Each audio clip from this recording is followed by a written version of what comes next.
Hi, everybody. So welcome to this week's media research group. This week's media research group, we're not that regular, this month's media research group. Very happy that we've got a guest with us today, Dr. Bethan Jones. And Bethan is a research associate at the University of York and is also a visiting lecturer at the University of South Wales. So, so working all over the place at the minute, Bethan. Yep. I imagine the train fares are expensive. And Bethan is going to talk to us about true crime today, which I'm very much looking forward to. So forensic fandom, citizen investigation, web sleuthing, and the dark side of true crime fandom. So I'm going to hand over to you, Bethan, and then we'll have plenty of time afterwards to chat and for Q&A. So yeah, whenever you're ready, go for it. Brill, thank you. Share screen, sound is on, so that is good. Share that one, go away from that one, go away. Sorry, I talk to myself, or I talk to my PowerPoints rather, when they're not doing things I want them to do. I'm sure it's encouraging. I'm sure it helps. Yeah, I think so. So first of all, thank you, Laura, for inviting me to kind of speak at this event. I'm really excited, not least because kind of for the last 2 years over the pandemic, I've basically been reading like post-apocalyptic science fiction and true crime. So I've been kind of thinking about this, reading about this, and getting kind of more interested in talking about true crime fandom. And I'm interested in thinking about it in particular in relation to dark fandom, which is something that I'm kind of working on more broadly, and I've talked about at a few different conferences over the last couple of years. There's a particular focus to this talk, which is the Gabby Petito case. So last year, for those of you not familiar with this, Gabby Petito, who was a 22-year-old influencer, began a US-wide road trip with her fiance, Brian Laundrie, in July 2021. 527,705 people were reported missing in the States last year. Of those, 148,950 were white women. And the one person that almost everyone heard of was Gabby Petito.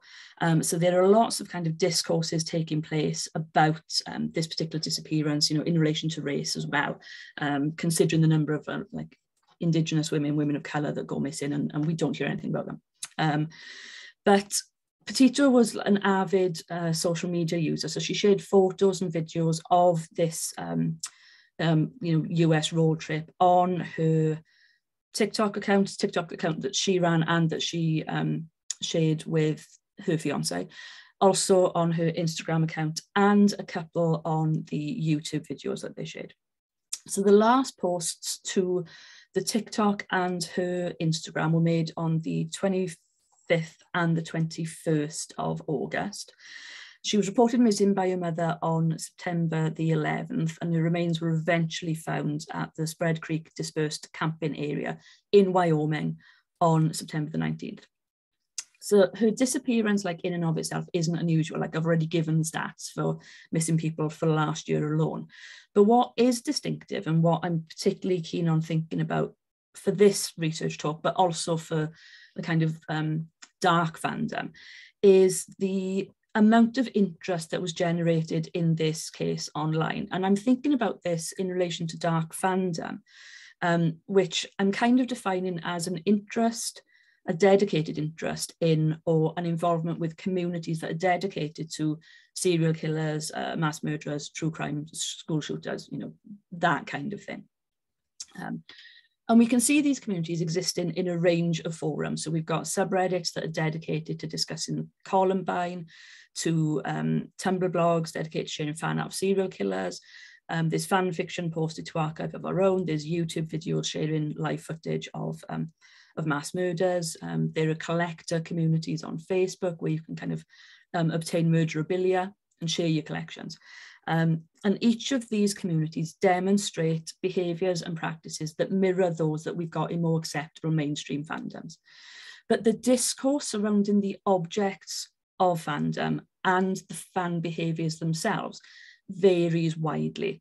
So we're at a point now where kind of, fans of superhero franchises are catered to with a range of merchandise. So you can get, T-shirts in your local Asda or Tesco, as well as perhaps the more kind of niche merchandise that you might get in comic book stores. We've got websites, newspapers like Vogue, The Guardian, New York Times, frequently running stories about fandom.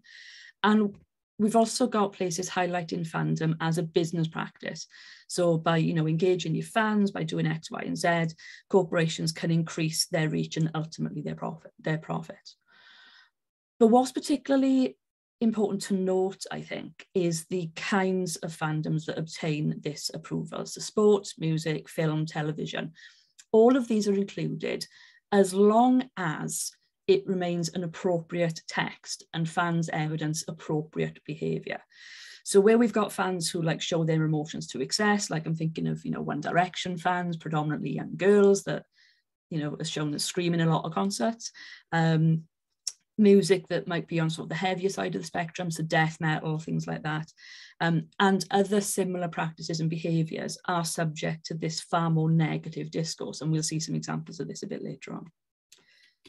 So we've got the fandoms surrounding these kind of disturbing, socially acceptable content are relegated to the extreme end of inappropriate fan behaviour. And they're treated in both the media and within academic discourse accordingly. There's been very little work done on dark fandoms from kind of an academic point of view. Andrew Rico, which this quote is taken from, does have an article in Transformative Works and Cultures. And as he notes, it seems that dark fandoms remain rooted in the first wave of fan studies, where these fans are dismissed as others and their communities lack legitimization and acceptance by society. So like I said, this talk kind of forms part of a broader piece of work I'm doing on dark fandom. And I'm interested not only in kind of the affective engagement of these fans, the content that they're interested in, but the behaviours and the practices they adopt that move them from kind of interested observers to active participants in dark fandom. And I think the case of Abby Petito is really interesting in examining this move and some of the change in media discourses that we might be seeing.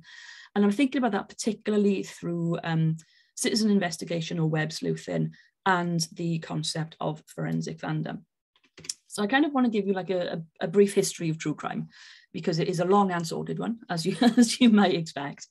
So there's an article by Joy Wiltenberg in 2004, where she looks at the production of broadsheets and pamphlets in 16th century Germany, and specifically the broadsheets that recounted crimes and the punishments that were meted out to the perpetrators.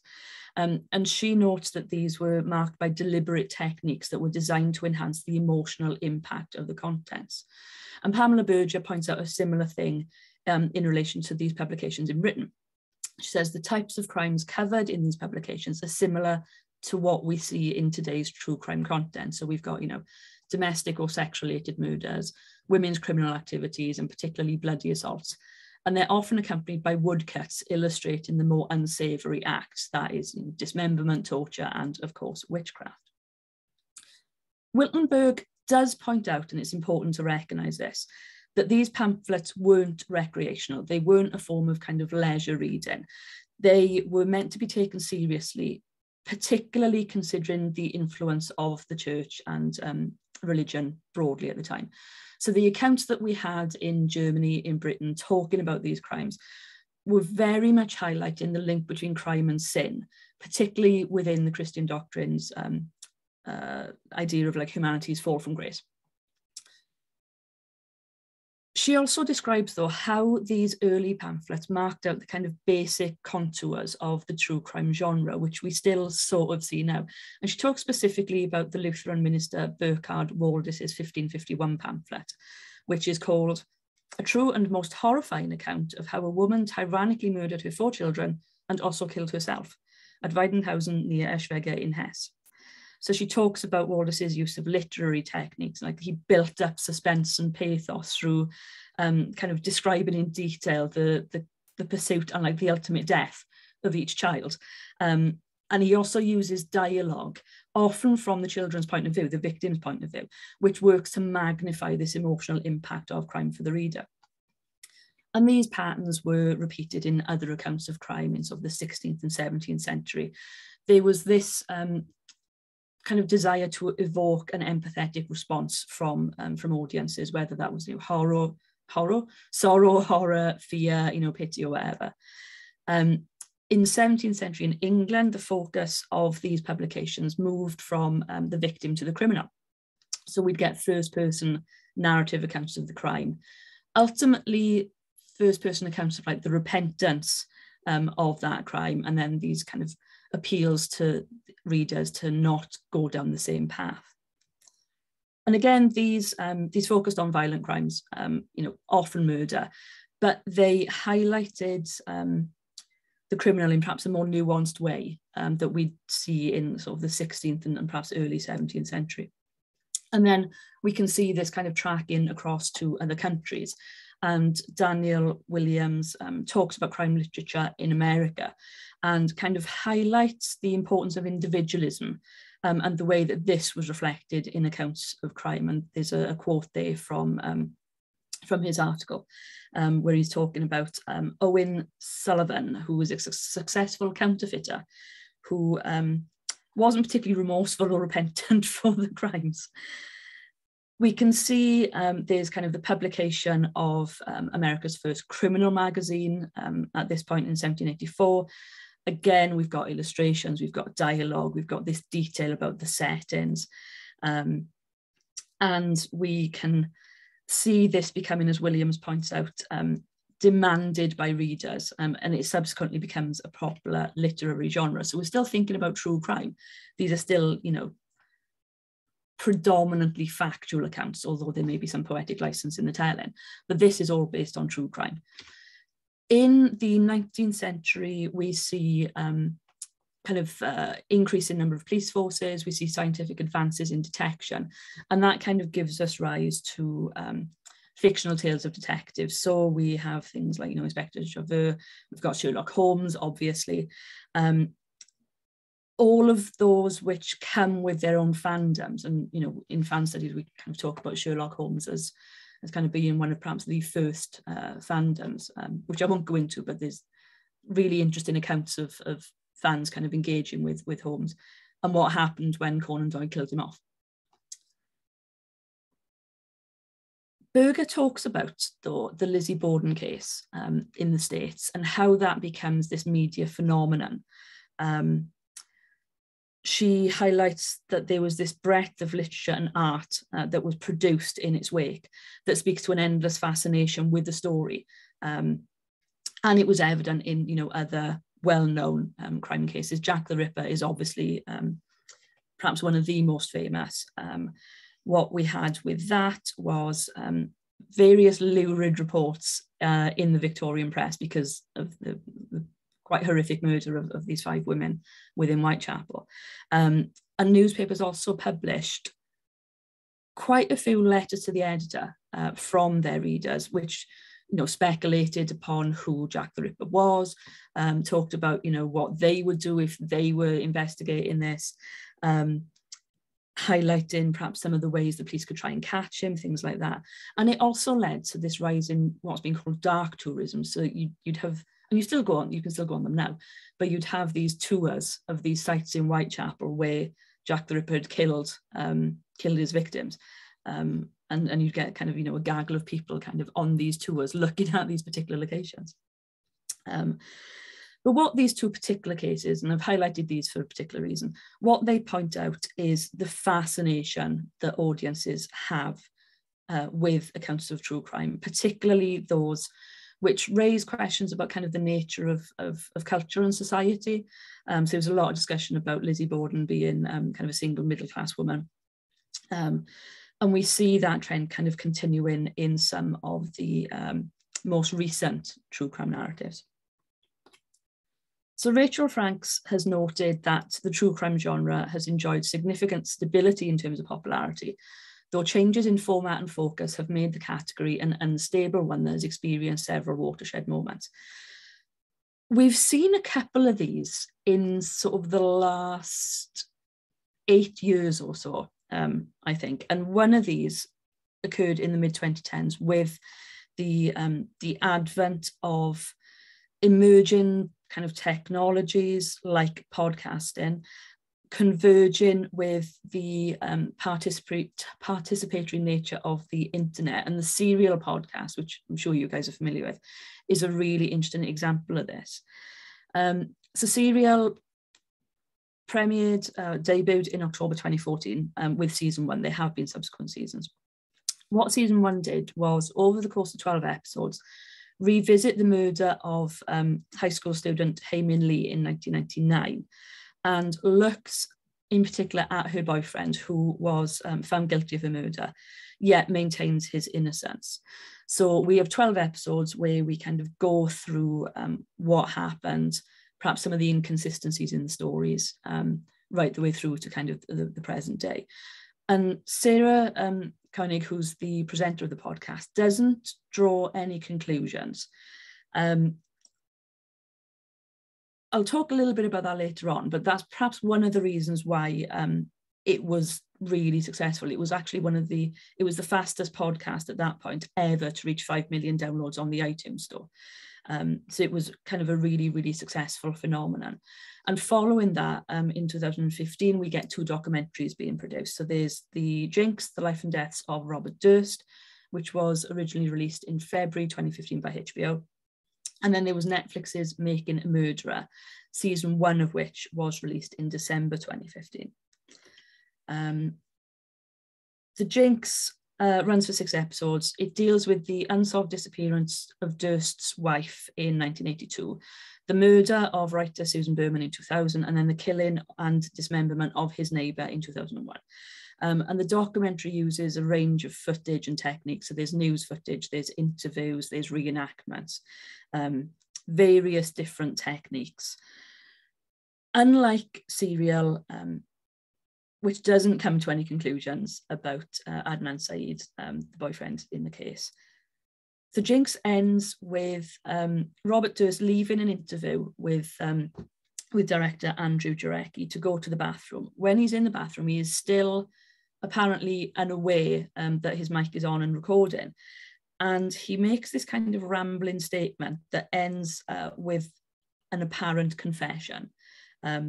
There's a lot of discussion about this online, which I'm not going to go into, but that's kind of a brief overview of The Jinx. And then Making a Murderer, which again, I'm sure that you're probably familiar with, especially if you're interested in true crime, is a Netflix original series. Season 1 was sort of filmed over the course of 10 years, and it premiered at the end of 2015. It focuses on Stephen Avery and the possible framing of him for the murder of Teresa Halbach in 2005.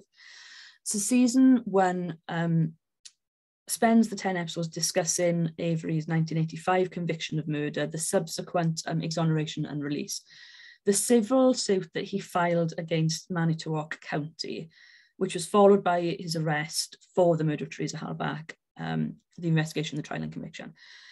It also examines the arrest, prosecution and conviction of his nephew, Brendan Darcy.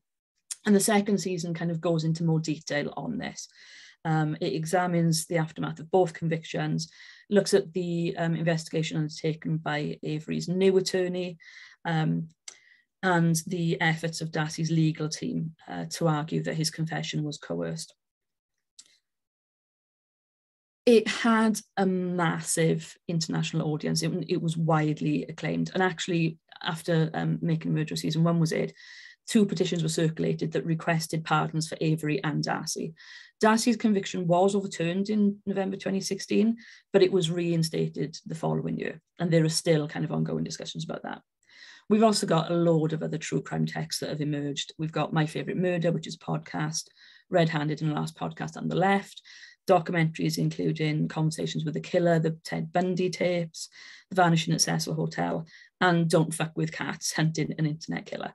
And each of these have generated this really intense popular interest, and in many cases, a fan audience that becomes actively involved in investigating the features of the case. This is not new within fan communities. If you're in fandom, if you were familiar with fandom, you will know that, you know, lovers of film, television, books will interrogate the text, and they will highlight inconsistencies, then analyze characters' motivations, they might predict future storylines or outcomes. And as Jason Mittell points out, fan cultures have long demonstrated this intense engagement in story worlds. We see it in programs like Star Trek and Doctor Who. We see it in kind of sports, soap opera fandom. We see it in sports fandom as well. But what he argues, which is relevant to what I'm talking about, is that contemporary programs focus this detailed dissection onto complex questions of plotting and enigmatic events, in addition to story worlds and characters. They convert many viewers into amateur narratologists, noting patterns and violations of convention, chronicling chronologies, and highlighting inconsistencies and continuities across episodes and even series. And he calls this model of engagement forensic fandom. He suggests that complex television fosters this mode of viewing, and he's particularly talking about things like The X-Files, Lost, Battlestar Galactica. So there are clues within the text and the surrounding discourse that let viewers work out what the creators of those series are trying to achieve and how it will affect the future narratives. He talks about Lost in particular, and argues that the central narrative presents the series as a puzzle to be solved. So that's part of the narrative itself. It encourages research, collaboration, analysis, and interpretation amongst viewers. And although Mittell talks about this in relation to fictional texts, I think that forensic fandom can be evidenced and is evidenced in audience behaviours around true crime narratives. Not least the text that I've already kind of talked about, but in particular, as we'll see later, the Gabby Petito case. So if we think about Serial as an example, the first season ended with no conclusions. Fans created a subreddit on Reddit, which is a popular internet site. You guys are probably familiar with this. And they continued this examination of the murder. It's set up in 2014 and it's still active now. A lot of the comments still focus on season 1 of Serial, even though there have been subsequent seasons. And looking at some of the posts kind of shows how fans engage with this content. So this comment here is on a post that links to part 1 of the Intercept's interview with Jay, who was one of the witnesses in the Serial case and was interviewed by Koenig on the podcast. You get over 3,000 comments, which range from kind of speculation about Jay's motives to analysis of call logs that refute some of the claims he made, and also different memes. And some of these are quite tongue-in-cheek, but they nevertheless, I think, highlight the active type of engagement and participation that fans developed over the course of the podcast. So, you know, you've got this idea that you've kind of built up a picture of what happened, and then new information comes out. So you've got to rip all of your notes off the wall. You've got to run to the shop, you know, get some more coloured yarn and you know, pin board, push pins, drawing pins, and then come back to reinvestigate. We also see this in relation to Making a Murder.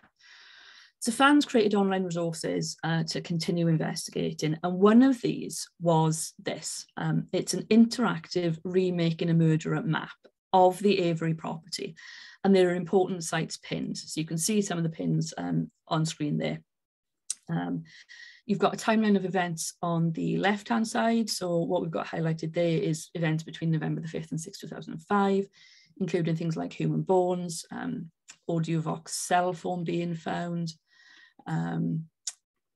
the discovery of Senex. There's also, if you click on these pins, you will get kind of images, or this is a GIF. You just can't see it moving because it's a screen grab. You've got GIFs, you've got other links there kind of highlighting, you know, the command post being set up, the lead investigator coming in, a gun being found. We've also got, so if you scroll down on that timeline, you can see further dates. So we've got November the 6th to November the 9th to December the 6th, January the 17th to December 20th, 2006, 2007, so on and so forth. We also had a Reddit user posting links to satellite images of the Avery Yard 1 month before the murder and 1 month after, in case other users could see something in those images that others hadn't discovered. And there are comments on this about, you know, there's issues with the images, they're not high res enough. Google Maps didn't actually update the timeline, so there's no difference. There are further discussions in this thread and throughout the subreddit that talk about how users can gather more data, other sources that might look at, various different ways that they can continue investigating this case. So we can really see Mittell's kind of concept of forensic fandom being evident in the communities around both of these texts. And like I said, you know, Mittell acknowledges that this kind of engagement isn't a new one, but he highlights the use of digital tools that allow these processes to accelerate. So, you know, he talks about things like Lost and Battlestar Galactica being notable for both the digital tools that have enabled fans to collectively apply and share their forensic efforts, and the demands that mainstream network programs make on their viewers to pay attention and connect the narrative dots. And we see this kind of demand for viewers to pay attention in the structure of the podcasts and documentaries that are dealing with true crime. So thinking about Serial, for example, there's various critics. There are a lot of blog posts and kind of news articles on Serial. Critics will question and have questioned the tone and the structure of the podcast. So there's a quote by Jessica Goldstein on the screen. She kind of highlights the way that Connie kind of guides listeners through the story. So she offers her personal opinion as well as giving the facts. She kind of highlights points where she's not sure of things as well. And the reporting is made far more personal than we might expect from a journalist kind of more normally. What we see with this, so these elements, you know, the cliffhangers, the hunches, as well as the kind of question of what Connie knew and when she knew it, because there is some debate about whether she knew things before they were discussed in particular episodes and whether she structured those episodes in order to kind of maximize the impact. But each of these are really pertinent when we think about forensic fandom. The texts, excuse me, aren't fictional, but the producers still demand that the audience pays attention, and by asking questions, highlighting perhaps certain information at certain points, they encourage audiences to join the narrative dots. And they also kind of encourage people, maybe not overtly, but subliminally, I think, to kind of think of this or to get involved in this as citizen journalism or particularly as web sleuthing. Just going to grab some water a sec.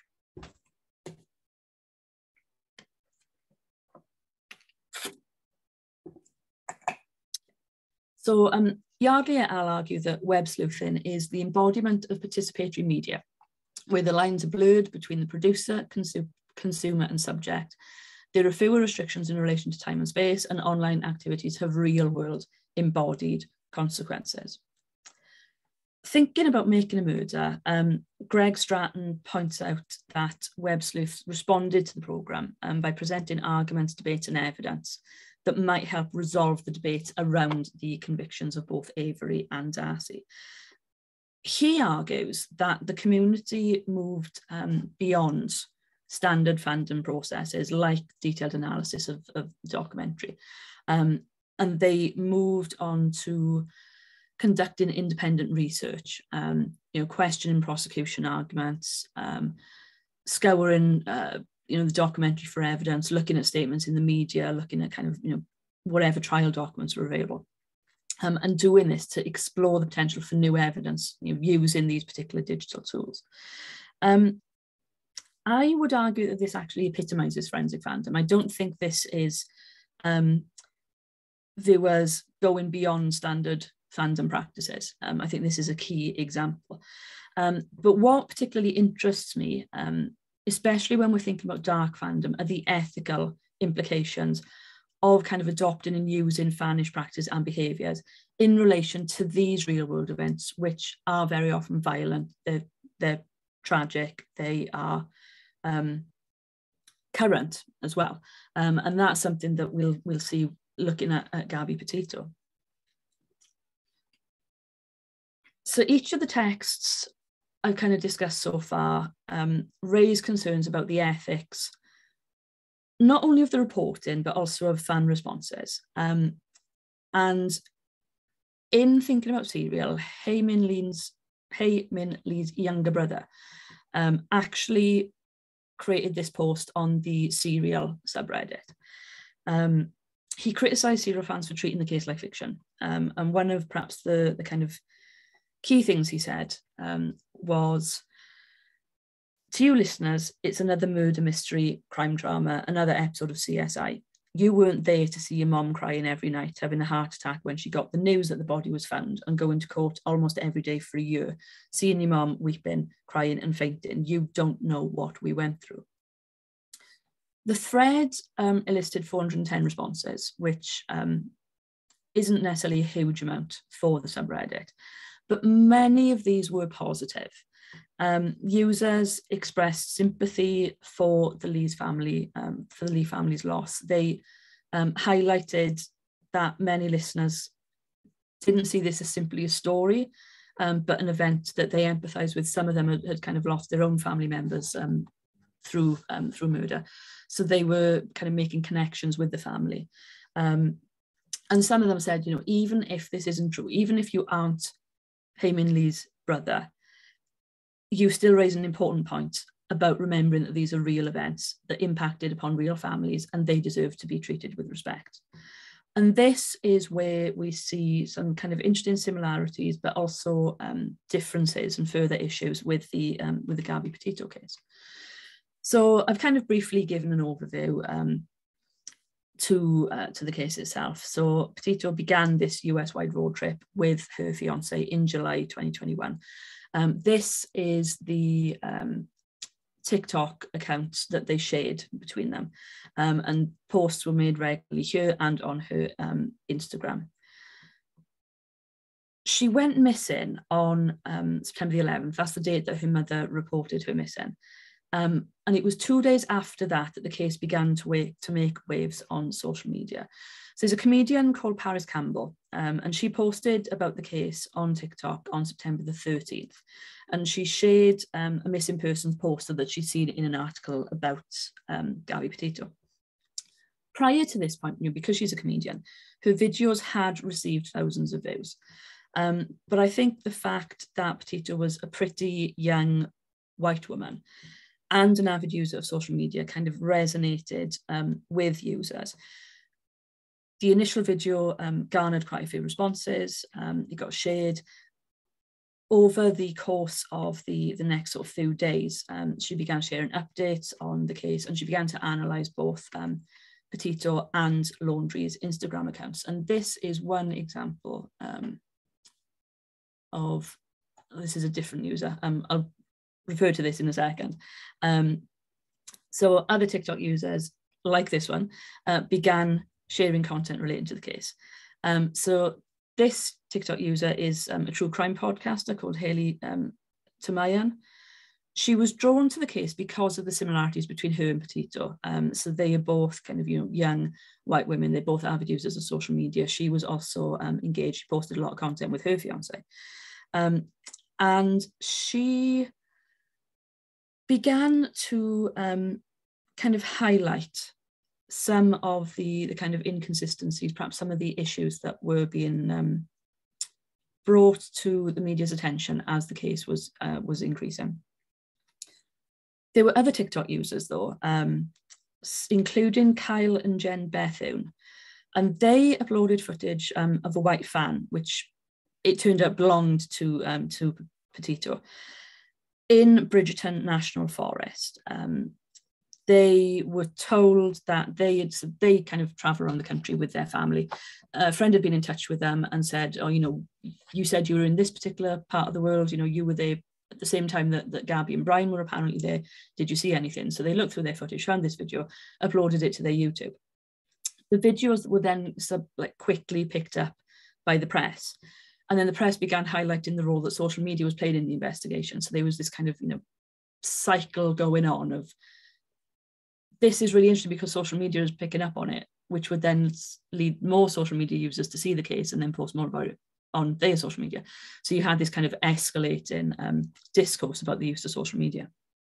And by Friday the 17th of September, so it was less than a week after she went missing, the Gabby Petito hashtag on TikTok had received over 77 million views. The hashtag Find Gabby Petito had 16.6 million. The hashtag Gabby Petito Update had 7.3 million. The Gabby Petito subreddit was created on September the 13th, and it had 33,200 members in its first 4 days. And she was also the subject of various different threads on the true crime and true crime discussion subreddit. So this really took off very, very quickly, far more quickly than we would generally see for missing women. And this ties in with what we've seen already in relation to the other true crime podcasts and documentaries. Fans engage with the text to find clues. They, use digital resources to look into real world locations or artifacts, and they suggest kind of alternative theories. But the big difference between the Gabby Petito case and, serial podcasts making a murderer was that this was happening in real time. And going back to Mittell's theory on forensic fandom, I think that this kind of closely mirrors that. So for Mittell, forensic fandom relates to kind of ongoing, fictional events. This could also be seen as a story, as a narrative. It's not something that we see after the fact, like we do with Making a Murderer, where you can kind of think, oh, well, that was a bit dodgy, that was a bit suspicious, I want to look into this. This was happening kind of day to day. So the storyline was evolving with each new update, whether that came from kind of news sites, newspapers, television reports, or from social medias themselves. And what these users did was use like a load of different tools to look into the timeline of events. So they gathered geotags from the couple's Instagram posts. They pulled information from All Trails, which is like a kind of fitness exercising app that tracks where you've walked, things like that. They looked at Spotify listening habits. They looked at Pinterest boards that Petito had kind of pulled together, and they drew up a timeline and they speculated on what was happening. But along with this kind of fictional narrative, where we see episodes released week to week, we also have the emergence of a villain. In this case, Petito's fiance, Brian Laundrie.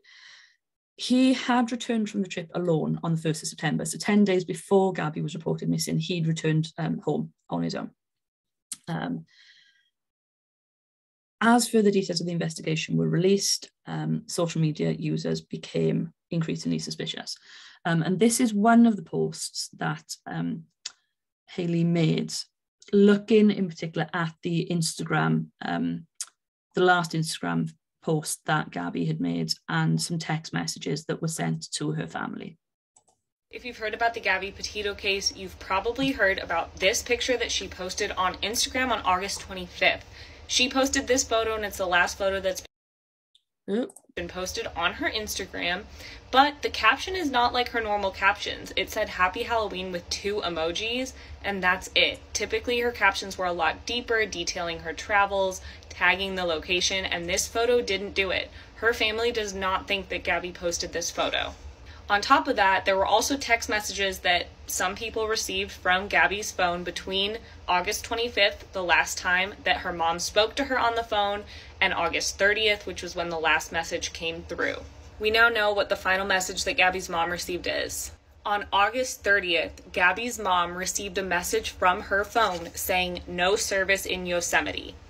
Her mom doesn't think that it was her who sent the text. Her family has said how Gabby was always in communication with them. Even earlier on the trip, she was calling them, talking to them, and even if she didn't have service in Yosemite, this doesn't seem like a message that she would send. Now a lot of people are speculating that Gabby's fiance Brian Laundrie posted that last Instagram photo and sent this last text, but we don't know anything and he's not speaking to anybody. There are a lot of posts like this one, like loads. They're on TikTok, they are on various different subreddits, they are on Twitter. And a lot of them kind of highlight the issues around Brian Laundrie. So as I said, he came home alone on the 1st of September. He and his family sort of refused to respond to Gabby Petito's family when they were asking questions like, have you heard from her, what's going on? There was also the release of various different pieces of footage, including body cam footage from police who responded to a 999 call on August the 12th. That call was made by someone kind of outside of the investigation, concerned that she'd seen a man hitting a woman, then her running away and him chasing after her.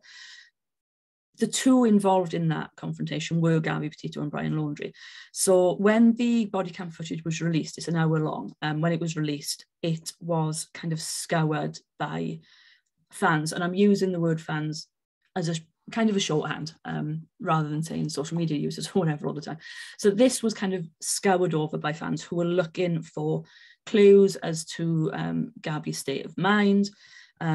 And it also kind of raised these discussions about domestic abuse, about gaslighting, about coercive control. And that led to some fans kind of trawling through Laundrie's Instagram account and kind of highlighting the fact that he's reading this particular book by this particular author. The topic of that book is someone going missing and being found dead. So there were a lot of kind of tenuous links being drawn by these particular users, not all of which were accurate. What did happen though was on September the 18th, news was released that apparently Laundrie had gone on the run. So that kind of added to the speculation that he was responsible for Petito's disappearance. And it's this kind of real-time analysis and the treatment of... If you've heard about the Gabby Petito... Sorry? If you've heard... Go away. So there's a couple of different issues that we see here that I kind of want to think about in relation to dark fandom. True crime, as we know, can be a controversial genre. There are various discussions about the ethics of turning these real life events into entertainment that have taken place, over much of true crime's recent history. And there are scores of articles that look at the ethics of true crime in ways that we don't consider fandom around fictional narratives of serial killers, of murderers, of other kind of violent crimes. I'm going to apologise for the state of that particular slide. It's basically a couple of different articles from Time magazine, from Mashable, and from The Week, kind of looking at true crime as an obsession, the fact that it's this dark fandom. We shouldn't be thinking about real life events in this particular way. And again, there are scores of these articles that you can find online.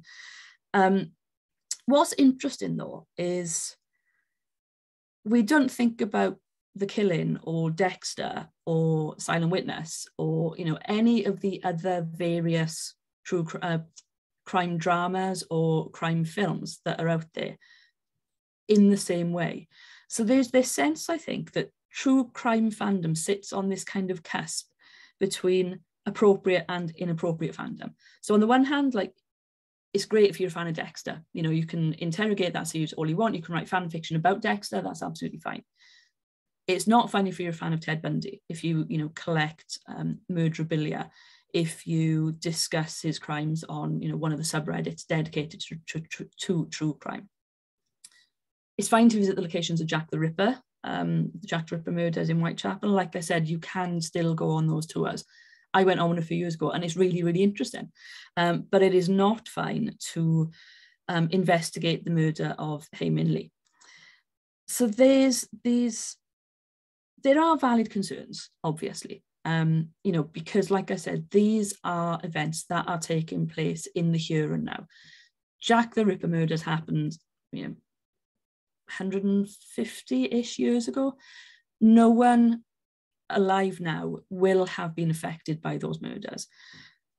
The families of Gabby Petito, of Hae Min Lee, of Teresa Halbach, they are all still alive. And while some of them may have the chance to come to terms with their grief, like I said, Making a Murderer was filmed over the course of 10 years before it was released.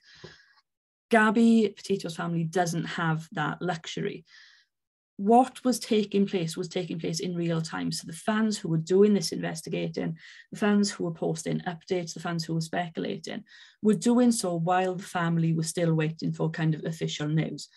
So there are various issues around that. And I don't mean to kind of, minimize those by thinking about this in relation to dark fandom.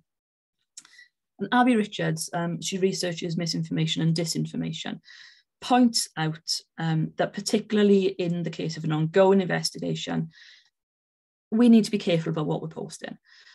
So she talks about, for example, the families involved.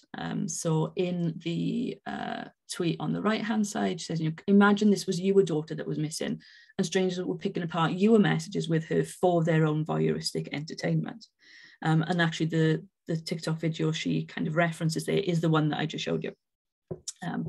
She also, though, talks about this issue of turning true crime into entertainment. So she says, the way true crime turns real people's trauma into entertainment for profit is already disgusting. But watching it unfold in real time with Gabby Petito's case is nauseating. And then she kind of goes into this whole Twitter thread, which is worth a read, on the obsession, TikTok users' unhealthy obsession with Gabby Petito's disappearance. And there's another video that's posted on TikTok, which I'll show you in a sec, which also kind of relates to this. The video is from Jessica Dean, and her younger brother was friends with the girls who were convicted in the Slender Man stabbing back in 2014. I don't know if you're familiar with that, but in brief, they were a couple of young teenage girls. They lured one of their friends into, I believe it was the woods, on the pretext of like going out somewhere, and then stabbed her because if they didn't stab her, Slender Man would come. Jessica Dean kind of saw the effect that interest in that case had, because her younger brother was involved, and she criticizes the obsession with true crime in this video. If I can find the play button. There we go. Oh yeah, no, we're actually driving across the country to help look for Gabby. Oh, do you have like detective experience? No, but I mean, like, the more people the better, right? They should be grateful. But you are vlogging everything you do? I do not understand why that's relevant. Oh my god, there's a Gabby Petito update. I'm so excited. Oh my god, did they find her? No. Why would you say you're excited? Why does it matter? I like true crime, okay? I like true crime. It is my personal interest, and it's okay that I enjoy this kind of stuff. Oh, you haven't heard of Gabby Petito? Oh my god, girl, you are missing out. This stuff is so good. I made a 28-part monetized series on my TikTok all about it, going over every single detail, including her Spotify playlist. Yeah, I just dig up every inch of this poor girl's life for my personal entertainment. You should go watch it. Yeah, you see that viral tweet about her hair and how it doesn't line up?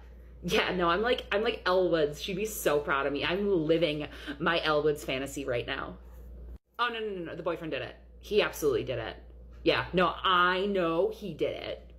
Yeah, I like manifested over some crystals, like a little bit. The spirit spoke to me. It was 110% him, and you will not convince me otherwise. It's kind of crazy the amount of media coverage this blonde-haired, blue-eyed white girl is getting. Like, I'm happy people are actively searching for her, but I've never once seen you mention a black or brown person that goes missing, especially because they're much more likely to go missing in the first place. So that kind of highlights not only the issues surrounding this particular interest in Gabby Petito, but it also raises, like I mentioned earlier, the I've forgotten the words, disproportionate focus on white women who go missing. in relation to Indigenous women, Black women. And that is a massive issue, obviously. It's not something I've got time to kind of discuss in this particular talk, although I do think it may relate to some other aspects of discussions that have been taking place around things like Gamergate and racism within fandom. But I think it does kind of highlight some of the issues with this fanish engagement with true crime, particularly when true crime is happening in kind of real time. So we don't see true crime fans on the whole being discussed in the same way as fans of, Ted Bundy or Jeffrey Dahmer or those who are interested in the Columbine shooting.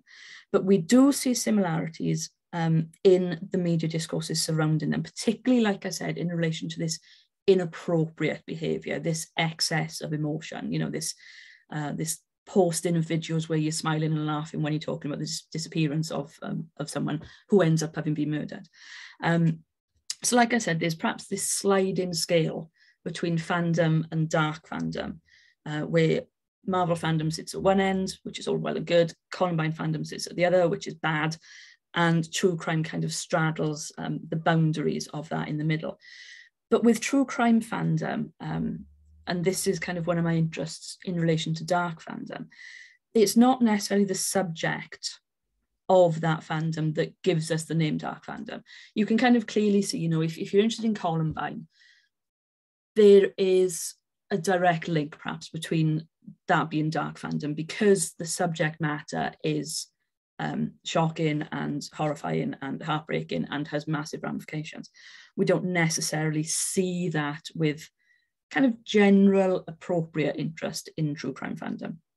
The practices associated with it, though, so the fan art of Ted Bundy, the fan fiction about Harris and Klebold, the video speculating about Gabby Petito and Brian Laundrie's relationship, that is where I think we can see that dark fandom beginning to come in.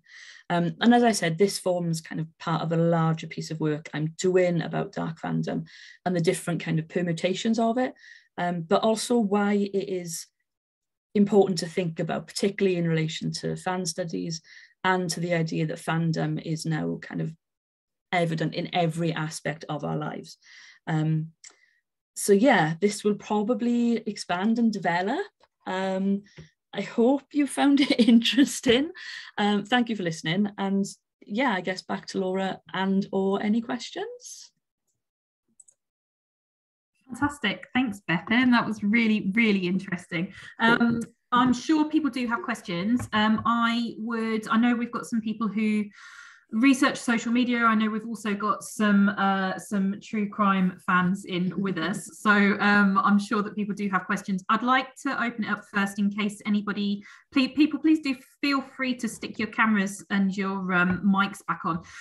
I know there are a couple of people who had to get off to meetings fairly quickly. So if anybody does need to get off to a meeting but has a question, now's your time to shout. I was going to say scream, but that seems a little intense, maybe. Okay, nobody who's... Oh, Shelley. Okay, Shelley has a question. Want to start us off, Shelley? Hello. I was thinking, I've spoken to Bethan before about the true crime fandom. I published some work on it a little while ago, not as kind of extensively as Bethan's going into it, and I was looking more at fictional serial killers and how that kind of factors into it. But when I was researching it, it's quite a few years ago, there was quite a lot of policing of those true crime community spaces by social media, other social media users themselves, and kind of, you people are sick, what are you doing this for, why are you writing fan fiction about Ted Bundy?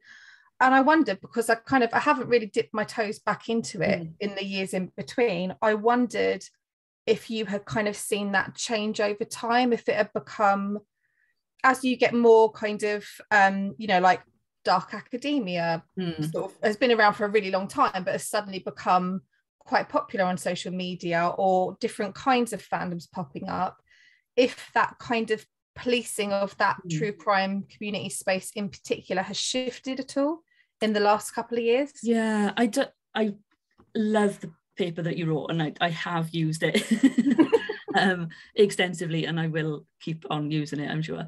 I haven't seen that much of a shift. And partly, I think there's some interesting things going on in terms of like gender and fandom. So there was a huge true crime community on Tumblr, which Tumblr has kind of shifted a bit because of the whole porn ban. There was this huge true crime community, and it was really heavily criticised, partly because a lot of the blogs posting about this seem to be from teenage girls. So you've got this whole typical, gendered criticism of young girls because they're too emotional, they don't know. Yeah, so it's all the stuff about Twilight and One Direction and stuff. And it all seems to come back to this idea of, they're sexualizing Ted Bundy. They're in love with Ted Bundy. And it ignores a lot of the other discussions that are sort of taking place. And there's a really interesting analysis of Columbine fandom by, I can't remember her first name, but Daggett is her surname, Daggett. And she kind of looks at the distinctions the fandom itself makes between Columbiners, which they see as teenage girls who are fans, who love Eric and Dylan and, post fan art about them.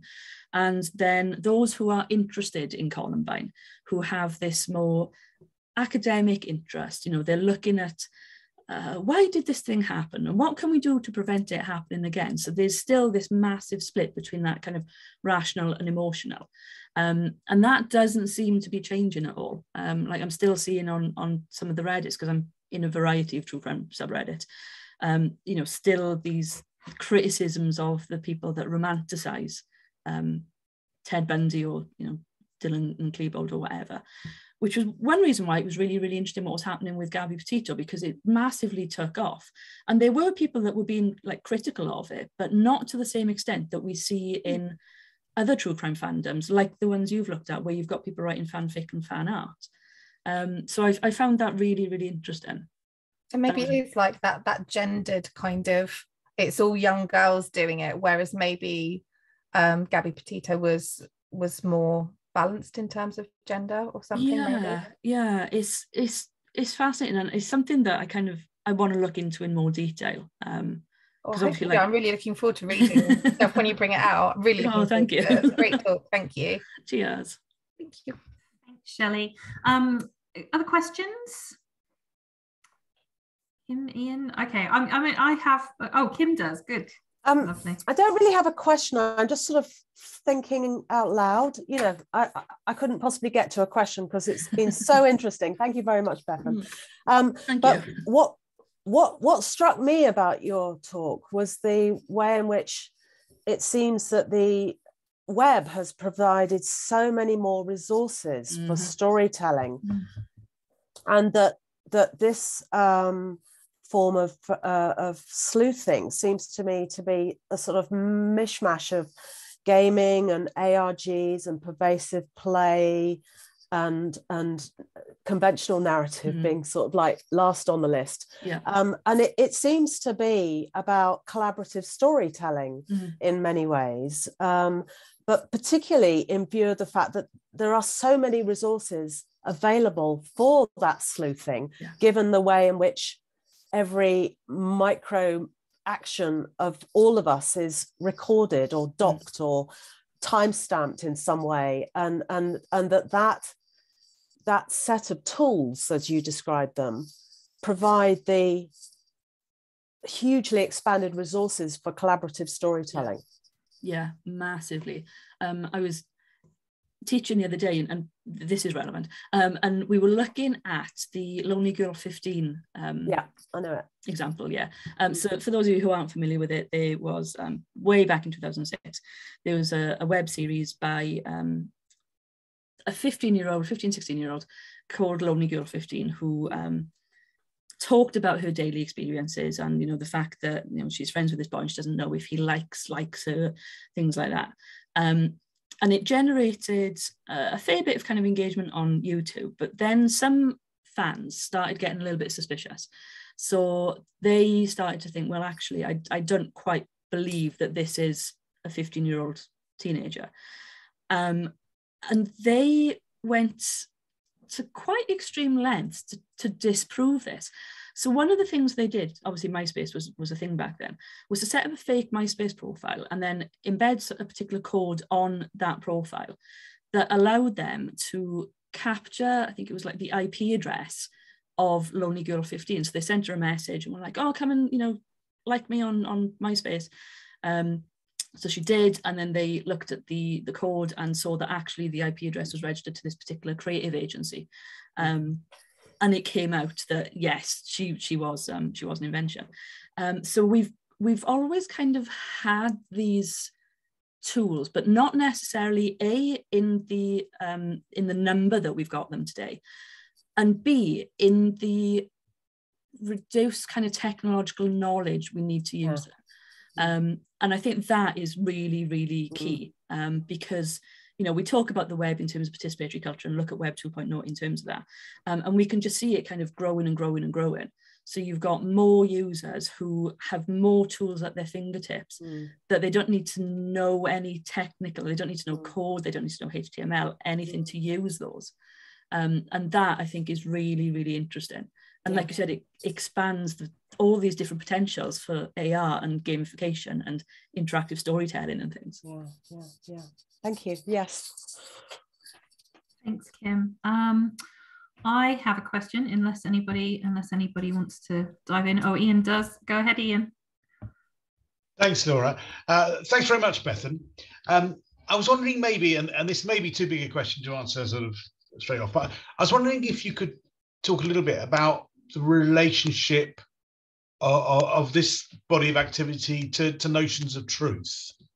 Because it seems to me that, obviously we're, on the one hand, we've got a whole lot of sort of,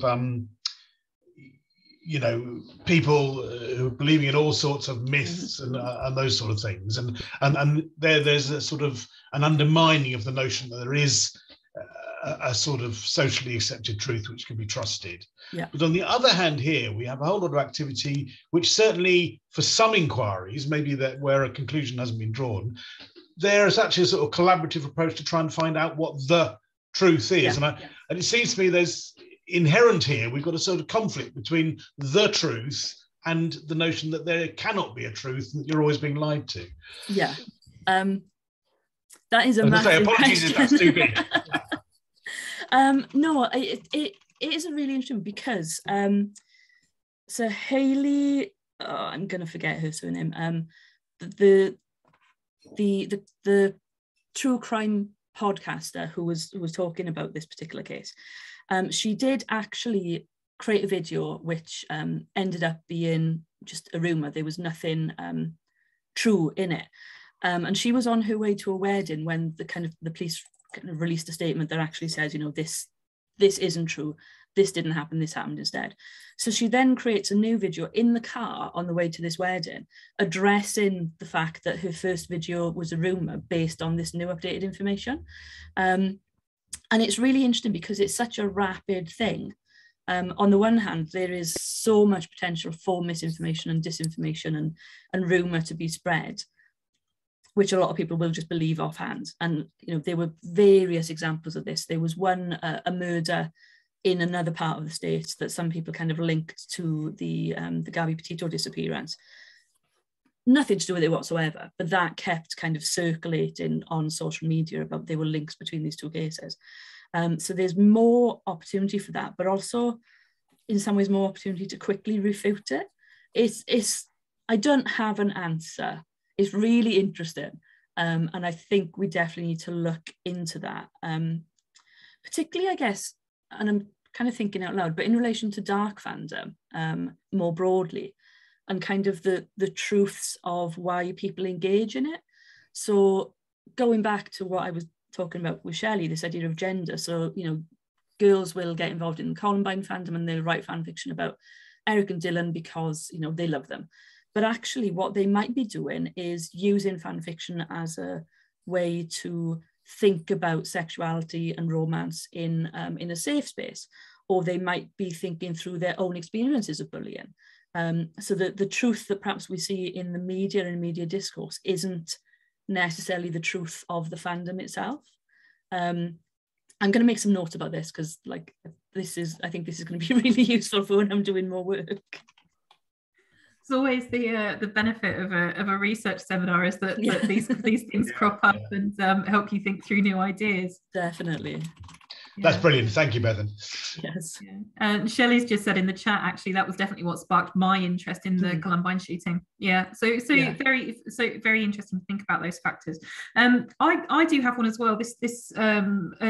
I was thinking about, you use the word currentness and about the idea that because in the cases especially of kind of unsolved crimes that a lot of the backlash, a lot of the criticism to true crime fandom kind of exists around the way that people are discussing these topics and the way in particular that people discuss victims or potential victims, right? And a lot of the criticism of true crime fandom, aside from that kind of, why on earth would anybody be interested in this kind of very basic criticism, tends to talk about it as if it's all a very new and contemporary phenomenon, that this is something that people have just started to get involved with, that there is some contemporary obsession with true crime. When in actuality, it's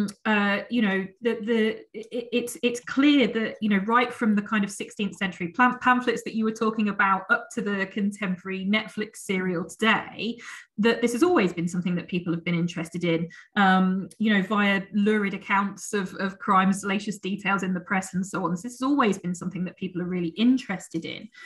And I know we still see a lot of criticism of that fandom in terms of things like Jack the Ripper, where the prioritizing of his victims rather than his action kind of comes into play.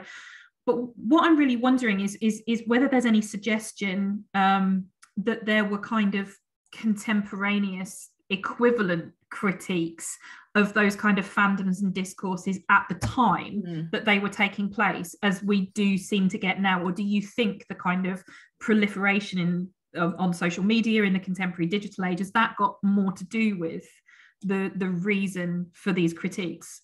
Does that make sense? It does, yeah.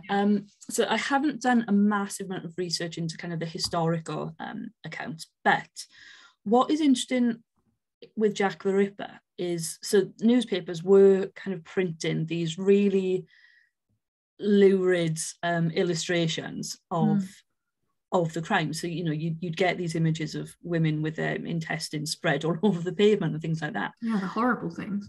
Awful things. Yeah. There weren't many criticisms. There seemed to be very few letters that were sent to editors talking about, the gruesome nature of the images that were being sent along with the text of the news article, which is really interesting. And I do wonder whether, because obviously like an illustration is very, very different to a video or a photo. And I wonder to what extent kind of changing technologies have affected that, but also maybe kind of changing social mores and morals. So, now we do tend to think more about the victims, particularly in relation to like violent crime, particularly sexual crime, where you don't want to, not big up, that's the wrong word, but you don't want to almost celebrify the criminal. It's more important to think about the victims. And I think that is quite a new concept. So definitely. Shelley's just said in the chat actually that related to this, that we've seen this recent shift in true crime documentaries, a focus on victims instead of perpetrators. So the recent Peter Sutcliffe and Ted Bundy documentaries, which kind of shift the narrative really to the victims rather than and I think that is a relatively sort of recent move, and I think that maybe tied into perhaps a lot more of the wider social justice movements that we're seeing sort of over the last few years, things like Me Too, things like Black Lives Matter, that is shifting our focus on the people that we should be talking about. But yeah, no, I think there's definitely a combination of kind of changing social mores and to some extent like new digital technologies that kind of bring up these criticisms. Yeah, absolutely. I mean, it's interesting you say about the like tying in with kind of contemporary activist movements and so on. I was and an example of that might be the Jack the Ripper. Was it a museum or there was a tourist attraction quite a few years ago now, probably about 5 years ago. A new attraction that was opening around the Whitechapel area, and the criticism that received for the way that it framed the victims was kind of largely tied to kind of feminist thought and kind of other conversations around Me Too and so on. So yeah, perhaps it is very much just about the way that we're reframing those debates about people who would ultimately become these people's victims, I guess. Yeah, very interesting. Any further questions for Bethan? I was just thinking about that whole notion of truth and how different forms of human behavior are seen through different lenses. So you talked about gaslighting and coercive control. Those are relatively recent formulations of human behavior. And I was thinking that the truth is difficult to get to when actually the lenses through which we see the world literally change, and that sort of relationship between newly framed crimes and the way in which these things are understood is also an issue. And then I was thinking, goodness, what happens? I mean, have there been any situations where these true crime sleuths have compromised legal processes in the real world? Yes.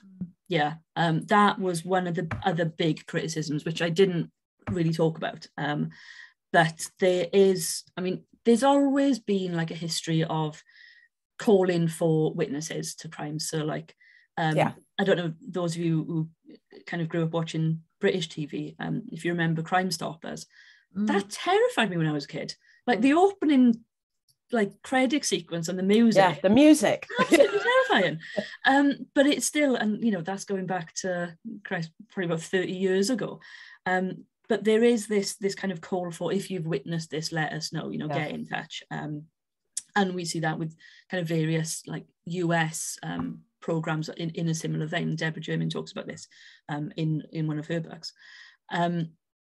But the sheer scale of social media and what that enables people to do.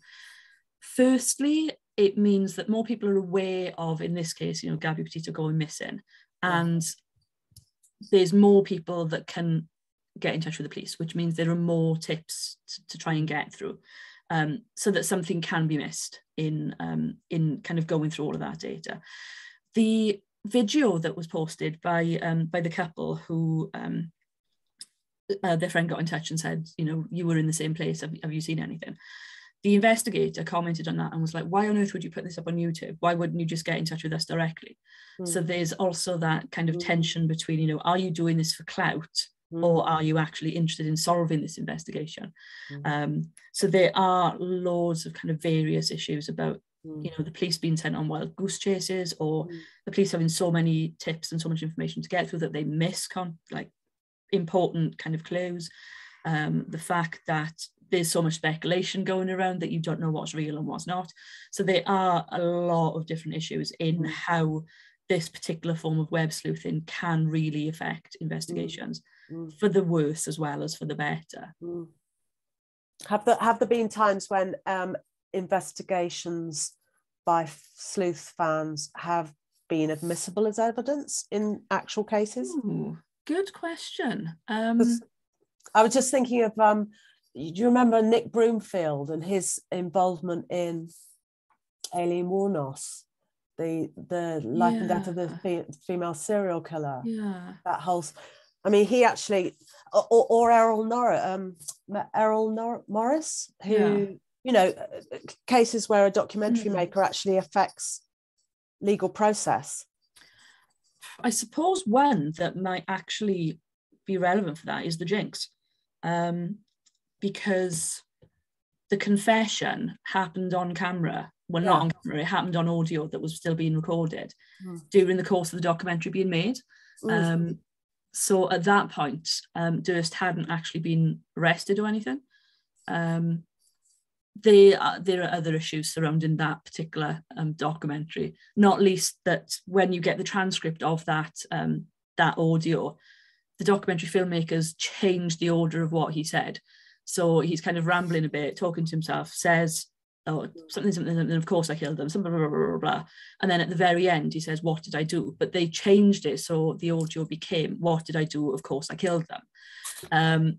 Which again, you know, brings us back to questions about truth and ethics. That, I guess, did have an impact on the kind of the justice system and being used by police, but I think that's quite a rare one. I've got to be honest, I haven't done any kind of the research into what this. No, it's just it's an interesting question. Yeah, massively.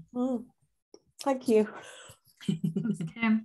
I've got a question from Stella in the chat, actually, who wonders if you've got any thoughts on true crime podcasts being hosted by previously hidden or unheard voices. So like women hosting All Killer No Filler, or a gay man hosting Cult Lighter? Is that right? Cult Lita? I haven't done a massive amount of work on podcasting. What I have done is kind of looking at things like so My Favorite Murder and the kind of fan community around that, referring to themselves as murderinos, and kind of being quite vocal in their fan identity. So what you find sometimes is that, like, if you know, there might be like a live stream or something, and they'll add captions like "Stay sexy, don't get murdered," which, you know, isn't necessarily appropriate to do on some of the live streams that they're commenting on. I think it's a tricky one, because on the one hand, yes, we want unheard voices to be heard, particularly those voices that have historically not had so much exposure.